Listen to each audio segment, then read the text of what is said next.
वहीं हरियाणा में बढ़ते प्रदूषण से हालात लगातार बिगड़ते जा रहे हैं। पानीपत में आज 12वीं कक्षा तक के स्कूल बंद कर दिए गए हैं। पहले सिर्फ 5वीं तक के स्कूलों को बंद किया गया था। फिलहाल 13 नवंबर तक आदेश जारी किए गए हैं, यानी कि 13 नवंबर तक ये स्कूल बंद रहेंगे।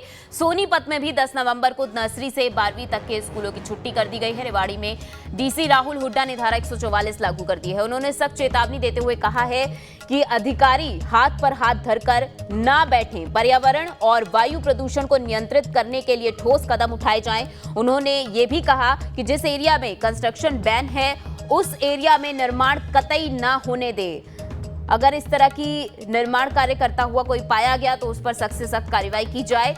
वहीं बात AQI की करें, एयर क्वालिटी इंडेक्स लगातार बढ़ता जा रहा है। हरियाणा के अलग अलग जिलों में गुरुग्राम पहले नंबर पर पहुंच गया है, जहां 448 AQI है। फतेहाबाद 413, जींद 410, फरीदाबाद 405। पिछले कल जो एयर क्वालिटी इंडेक्स हरियाणा के अलग अलग जिलों के हमने आपको दिखाए थे वो आज के एयर क्वालिटी इंडेक्स से कम थे, यानी कि हर दिन एयर क्वालिटी इंडेक्स बढ़ता जा रहा है और हरियाणा की फिजा खराब होती जा रही है। तो 13 नवंबर तक के लिए आदेश जारी कर दिए हैं। सोनीपत में 10 नवंबर को यानी कि कल नर्सरी से 12वीं तक के स्कूलों की छुट्टी रहेगी। इससे पहले सभी डीसीज को निर्देश दिए गए थे कि उनके जिलों में जिस तरह के हालात हैं उसके तहत ही फैसला लिया जाए और स्कूलों को बंद करने का फैसला डीसी की तरफ से लिया जाएगा कि किस तरह के हालात उनके जिले में बने हुए हैं। अगर स्थिति ज्यादा खराब है तो उस हिसाब से फैसला लिया जाए स्कूलों को बंद करने का। वहीं अब एक के बाद एक अलग अलग जिलों के डीसीज की तरफ से ये आदेश जारी किए जा रहे हैं स्कूलों को बंद करने के। इसी कड़ी में सोनीपत, पानीपत से भी एक खबर सामने आई है कि 12वीं कक्षा तक के स्कूलों को बंद रखा जाएगा। हमारी संवाददाता पूजा वर्मा मोहाली से लाइव हमारे साथ जुड़ चुकी हैं। पूजा, हरियाणा में हालात लगातार बिगड़ते जा रहे हैं। जहां 5वीं कक्षा तक के स्कूलों को बंद किया गया था, वहीं अब ये फैसला लिया गया है कई जिलों में कि 12वीं कक्षा तक के स्कूल बंद रहेंगे। 12 नवंबर तक ये फैसला लागू कर दिया गया है। क्या कुछ अपडेट है आपके पास? इस वक्त हरियाणा में क्या कुछ स्थिति बनी हुई है, बात अलग अलग जिलों की जाए तो?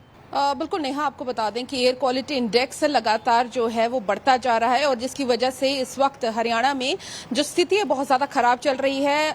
कई जो जिले हैं, खासकर 14 ऐसे जिले हैं जो दिल्ली NCR के साथ लगते हैं, वहां पर तकरीबन लगातार एयर क्वालिटी इंडेक्स में कोई खास बदलाव नहीं देखा जा रहा, बल्कि बढ़ ही रहा है। 400, 450 इस तरह का एयर क्वालिटी इंडेक्स जो है देखने को मिल रहा है, जिसमें बार बार दोष जरूर सरकारें एक दूसरे को लगा रही हैं, लेकिन जो प्रशासनिक तौर पर आपने जिस तरीके से बताया कि कई जगहों पर जो है स्कूल बंद किए गए हैं, एहतियात के तौर पर नर्सरी से जो 5वीं क्लास तक के हैं वो बंद कर दिए गए हैं। 12 नवंबर तक फिलहाल स्कूल बंद किए गए हैं क्योंकि दिवाली की छुट्टियां भी हैं, तो ऐसे में स्कूलों में छुट्टियां होने भी थी, लेकिन उससे पहले ही जो है स्कूल बंद कर दिए गए हैं क्योंकि इस वक्त जो हालात हैं वो बहुत ही ज्यादा खराब हो चुके हैं। जहां पर लोगों को ये एहतियात के तौर पर कहा गया है कि कंस्ट्रक्शन वर्क ना किया जाए, माइनिंग पर रोक लगा दी गई है। इसके अलावा अगर बात करें तो कचरा जलाने पर भी जो है वो चालान किए जा रहे हैं और लगातार अगर हम देखें तो हरियाणा पोल्यूशन कंट्रोल बोर्ड की ओर से एडवाइजरीज जो हैं वो अलग अलग विभागों को दी जा रही है, खासकर शिक्षा विभाग को, और इसके अलावा स्वास्थ्य विभाग की अगर बात करें उनकी ओर से भी एडवाइजरीज जारी करके कहा जा रहा है कि क्या कुछ एहतियात बरते जा सकते हैं। खासकर जो बच्चे हैं, जो एस्थमेटिक पेशेंट्स हैं या जो गर्भवती महिलाएं हैं, बुजुर्ग हैं, उनको खास ध्यान रखने के लिए कहा गया है क्योंकि यह जो हवा है वो बिल्कुल भी ठीक नहीं। और इस वक्त अगर हम बात करें तो जब हम सुबह हरियाणा के कई जिलों के जो हालात वो है कि जब सुबह बाहर निकला जाता है तो कोहरे जैसा लगता है, यानी कि वो पोल्यूशन का स्मोग होता है, उसे हम कोहरा नहीं कह सकते, लेकिन हालात इस तरीके से हैं कि सुबह सुबह जो है कई जगहों पे विजिबिलिटी भी नहीं होती। तो लोगों को खास तौर पर एहतियात के तौर पर ये कहा गया है कि अपने घर में रहकर खिड़कियां दरवाजे बंद रखे जाए। एयर प्यूरिफायर का लोग अब ज्यादा इस्तेमाल करने लगे हैं नेहा। इसमें खास बात ये भी है क्योंकि बीमारियां बहुत ज्यादा हो रही हैं। अगर आप देखेंगे तो जो आंकड़े हैं वो आपको नजर आएंगे कि हॉस्पिटल्स के बाहर काफी मरीजों की संख्या रह रही है क्योंकि अलग अलग बीमारियां, यहां तक कि दिल्ली की अगर बात करें कि दिल्ली एम्स में भी जो वहां के माहिर डॉक्टर हैं उनके द्वारा कहा गया है कि खास कर जो है वो हार्ट स्ट्रोक की बीमारियां हो रही हैं क्योंकि सांस लेने में जब दिक्कत आ रही है लोगों को, ये पोल्यूशन की, क्योंकि हर साल होती है बीमारी, लेकिन इस बार जो है वो क्योंकि मौसम नहीं में बदलाव नहीं आ रहा है। हालांकि कहा जरूर जा रहा है कि कल से थोड़ा बहुत जो है राहत मिलेगी, लेकिन जब तक राहत नहीं मिलती तब तक जो हालात है वो बहुत ज्यादा खराब हो चुके हैं। और समय समय पर अगर हम बात करें तो हरियाणा की मुख्य मुख्य सचिव द्वारा मीटिंग्स की जा रही है हरियाणा पोल्यूशन कंट्रोल बोर्ड के साथ। अलग अलग डीसीज को कहा गया है कि अगर आपको अपने जिले की स्थिति सही नहीं लगती है तो आप उसके अकॉर्डिंगली फैसला ले सकते हो। स्कूल तो बंद करवाए गए हैं, इसके अलावा चेकिंग्स की जा रही हैं। आपको बता दें नेहा, चाहे करनाल हो, यमुनानगर हो या फिर जींद हो, ये फतेहाबाद, ये सारे इलाके हैं जहां पर रेगुलर चेकिंग्स चल रही हैं। जहां पे कूड़ा जला रहे हैं उनको जुर्माना किया जा रहा है, क्योंकि एनजीटी की ओर से भी सख्त निर्देश है कि पोल्यूशन की जब तक कंट्रोल नहीं होता तब तक आपको माइनिंग पर रोक लगानी है।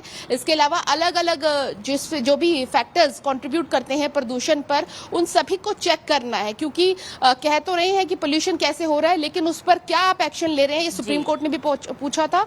और शुक्रवार को क्योंकि इस मामले में सुनवाई भी होनी है, ऐसे में सरकार कोई भी एहतियात नहीं छोड़ना चाहती प्रदूषण को रोकने के लिए। वहीं पराली की अगर बात करें तो लगातार ये कहा जा रहा है कि पिछले साल के मुकाबले 30% इस बार रह गई है पराली, 70% पर जो है रोक लगा दी गई है। कल जो कृषि मंत्री है हरियाणा के जेपी दलाल, उनकी ओर से बयान भी दिया गया था और उन्होंने कहा कि पंजाब के मुकाबले हमारे यहाँ पर पराली बहुत ज्यादा कम जलाई जा रही है, चाहे वो मैकेनिज्म की बात हो जिस तरह से दिया जा रहा है। और आपने देखा कि हरियाणा के मुख्यमंत्री ने भी बयान दिया था कि अगर दिल्ली को और पंजाब को हमारी सहायता की जरूरत है तो हम जरूर करेंगे।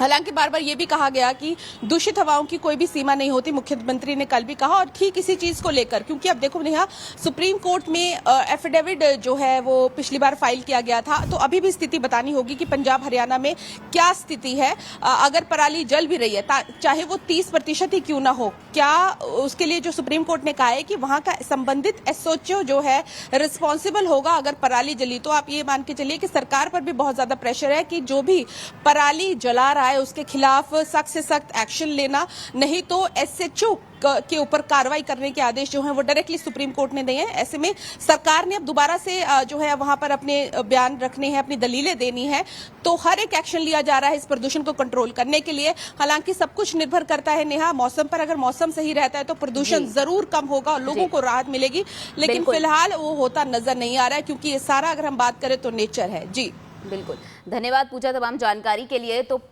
लगातार प्रशासन द्वारा जो है तमाम एहतियातन कदम उठाए जा रहे हैं, स्कूलों को बंद किया जा रहा है, लेकिन ज़रूरी ये भी है कि पराली जो एक अहम परेशानी प्रदूषण में बताई जा रही है उस पर रोक लगाई जाए और उसे लेकर कोई सख्त कदम उठाए जाए। वहीं दूसरी तरफ उम्मीद ये भी जताई जा रही है, क्योंकि हरियाणा में आज से मौसम बदल सकता है, मौसम विभाग की तरफ से ये निर्देश जारी किए गए हैं, तो हो सकता है कि मौसम में बदलाव के बाद हरियाणा में जो लगातार प्रदूषण बढ़ रहा है उस पर बदलाव देखने को मिले।